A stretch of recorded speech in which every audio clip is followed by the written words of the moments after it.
Peter and Wendy by J.M. Barrie. Chapter 1. Peter Breaks Through. All children, except one, grow up. They soon know that they will grow up, and the way Wendy knew was this. One day, when she was 2 years old, she was playing in a garden, and she plucked another flower and ran with it to her mother. I suppose she must have looked rather delightful, for Mrs. Darling put her hand to her heart and cried, "Oh, why can't you remain like this forever?" This was all that passed between them on the subject, and henceforth, Wendy knew that she must grow up. You always know after you are 2. 2 is the beginning of the end. Of course, they lived at 14, and until Wendy came, her mother was the chief one. She was a lovely lady with a romantic mind and such a sweet, mocking mouth. Her romantic mind was like the tiny boxes, one within the other, that come from the puzzling East. However many you discover, there is always one more. And her sweet, mocking mouth had one kiss on it that Wendy could never get, though there it was, perfectly conspicuous in the right-hand corner. The way Mr. Darling won her was this. The many gentlemen who had been boys when she was a girl discovered simultaneously that they loved her, and they all ran to her house to propose to her, except for Mr. Darling, who took a cab and nipped in first, so he got her. He got all of her, except the innermost box and the kiss. He never knew about the box, and in time he gave up trying for the kiss. Wendy thought Napoleon could have got it, but I can picture him trying and then going off in a passion, slamming the door. Mr. Darling used to boast to Wendy that her mother not only loved him, but respected him. He was one of those deep ones who knew about stocks and shares. Of course, nobody really knows, but he quite seemed to know, and he often said stocks were up and shares were down, in a way that would have made any woman respect him. Mrs. Darling was married in white, and at first she kept the books perfectly, almost gleefully as if it were a game, not so much as a Brussels sprout was missing. But by and by, whole cauliflowers dropped out, and instead of them, there were pictures of babies without faces. She drew them when she should have been toting up. They were Mrs. Darling's guesses. Wendy came first, then John, then Michael. For a week or two after Wendy came, it was doubtful whether they would be able to keep her, as she was another mouth to feed. Mr. Darling was frightfully proud of her, but he was very honorable, and he sat on the edge of Mrs. Darling's bed, holding her hand and calculating expenses, while she looked at him imploringly. She wanted to risk it, come what might, but that was not his way. His way was with a pencil and a piece of paper, and if she confused him with suggestions, he had to begin at the beginning again. "Now, don't interrupt," he would beg of her. "I have £1.17 here and 2 and 6 at the office. I can cut my coffee at the office, say 10 shillings, making 2, 9 and 6. With your 18 and 3 makes 397, with 5 not in my checkbook makes 897. Who is that moving? 897 dot carry 7, don't speak my own, and the pound you lent to that man who came to the door, quiet child, dot and carry child. There, you've done it. Did I say 997? Yes, I said 997. The question is, can we try it for a year on 997? "Of course we can, George," she cried, but she was prejudiced in Wendy's favor, and he was really the grander character of the two.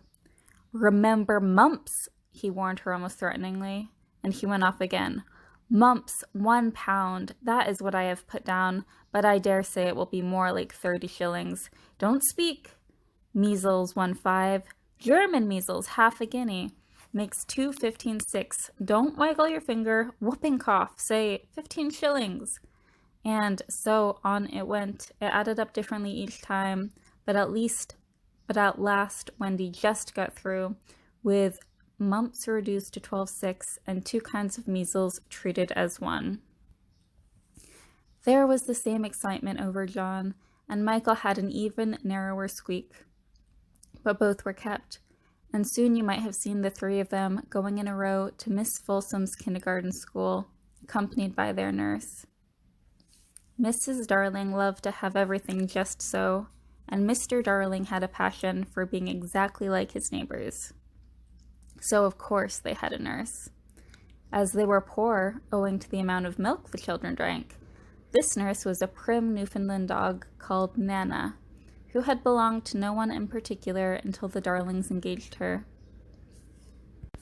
She had always thought children important, however, and the Darlings had become acquainted with her in Kensington Gardens, where she spent most of her spare time peeping into perambulators and was much hated by careless nursemaids, whom she followed to their homes and complained of to their mistresses.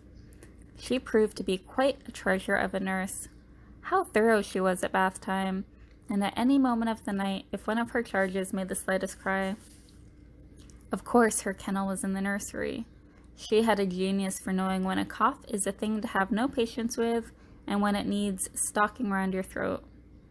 She believed to her last day in old-fashioned remedies like rhubarb leaf and made sounds of contempt over all this newfangled talk of germs, and so on. It was a lesson in propriety to see her escorting the children to school, walking sedately by their side when they were well behaved, and butting them back into line if they strayed. On John's footer days, she never once forgot his sweater, and she usually carried an umbrella in her mouth in case of rain. There is a room in the basement of Miss Folsom's school where the nurses wait. They sat on forms while Nana lay on the floor, but that was the only difference. They affected to ignore her as of an inferior social status to themselves, and she despised their light talk. She resented visits to the nursery from Mrs. Darling's friends. But if they did come, she first whipped off Michael's pinafore and put him into the one with blue braiding, and smoothed out Wendy and made a dash at John's hair. No nursery could possibly have been conducted more correctly, and Mr. Darling knew it, yet he sometimes wondered uneasily whether the neighbors talked. He had his position in the city to consider. Nana also troubled him in another way. He had sometimes a feeling that she did not admire him. "I know she admires you tremendously, George," Mrs. Darling would assure him, and then she would sign to the children to be especially nice to father. Lovely dances followed, in which the only other servant, Liza, was sometimes allowed to join. Such a midget she looked in her long skirt and maid's cap, though she had sworn, when engaged, that she would never see 10 again. The gaiety of those romps, and gayest of all was Mrs. Darling, who would pirouette so wildly that all you could see of her was the kiss, and that if you had dashed at her right then, you might have got it. There was never a simpler, happier family until the coming of Peter Pan. Mrs. Darling first heard of Peter when she was tidying up her children's minds. It is the nightly custom of every good mother after her children are asleep to rummage in their minds and put them straight for the next morning, repacking into their proper places the many articles that might have wandered during the day. If you could keep awake, but of course you can't, you would see your own mother doing this, and you would find it very interesting to watch her. It is quite like tidying up drawers. You would see her on her knees, I expect, lingering humorously over some of your contents, wondering where on earth you had picked up this thing, making discoveries sweet and not so sweet, pressing this to her cheek as if it were nice as a kitten, and hurriedly stowing that out of sight. When you wake in the morning, the naughtiness and evil passions with which you went to bed had been folded up small and placed at the bottom of your mind, and there at the top, beautifully aired, are spread out your prettier thoughts, ready for you to put on. I don't know whether you have ever seen a map of a person's mind. Doctors sometimes draw maps of other parts of you, and your own map can become intensely interesting, but catch them trying to draw a map of a child's mind, which is not only confused, but keeps going around all the time.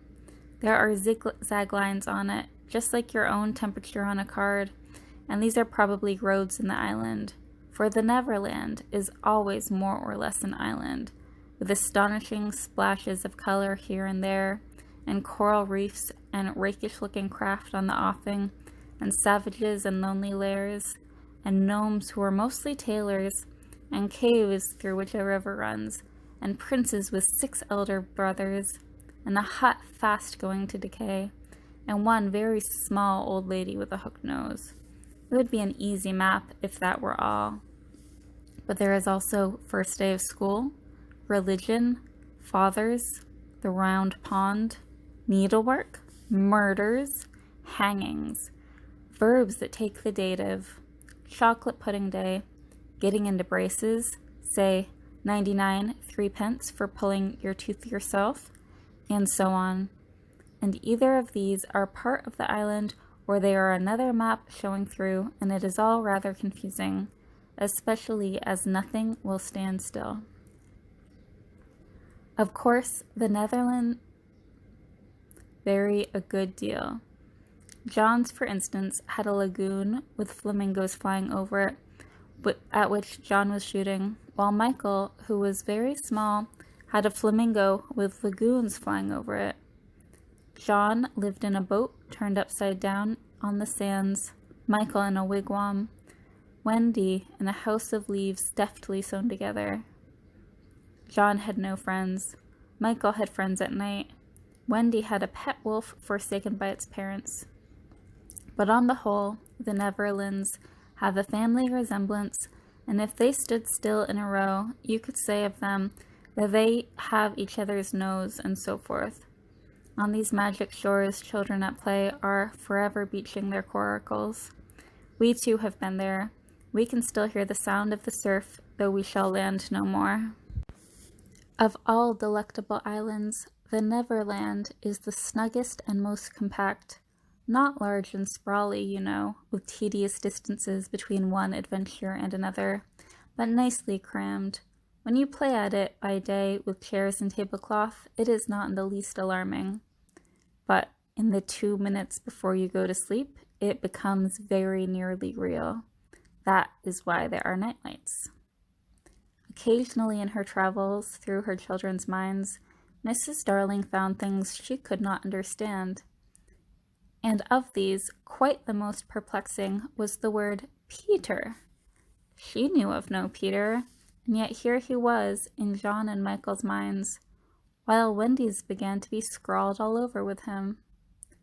The name stood out in bolder letters than any of the other words, and as Mrs. Darling gazed, she felt it had an oddly cocky appearance.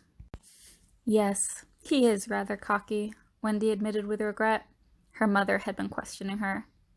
But who is he, my pet? He is Peter Pan, you know, Mother. At first, Mrs. Darling did not know. But after thinking back into her childhood, she just remembered a Peter Pan who was said to live with the fairies. There were odd stories about him, as when the children died, he went part of the way with them so that they should not be frightened. She had believed in him at the time, but now that she was married and full of sense, she quite doubted whether there was any such person. Besides, she said to Wendy, he would be grown up by this time. Oh no, he isn't grown up, Wendy assured her confidently, and he is just my size. She meant he was her size in both mind and body. She didn't know how she knew it, she just knew it. Mrs. Darling consulted Mr. Darling, but he smiled pooh-pooh. Mark my words, he said. It is some nonsense Nana has been putting into their heads. Just the sort of idea a dog would have. Leave it alone and it will blow over. But it would not blow over, and soon the troublesome boy gave Mrs. Darling quite a shock. Children have the strangest adventures without being troubled by them. For instance, they may remember to mention, a week after the event happened, that when they were in the wood they met their dead father and had a game with him. It was in this casual way that Wendy one morning made a disquieting revelation. Some leaves of a tree had been found on the nursery floor, which certainly were not there when the children went to bed, and Mrs. Darling was puzzling over them when Wendy said with a tolerant smile, "I do believe it is that Peter again." "Whatever do you mean, Wendy?" "It is so naughty of him not to wipe," Wendy said, sighing. She was a tidy child.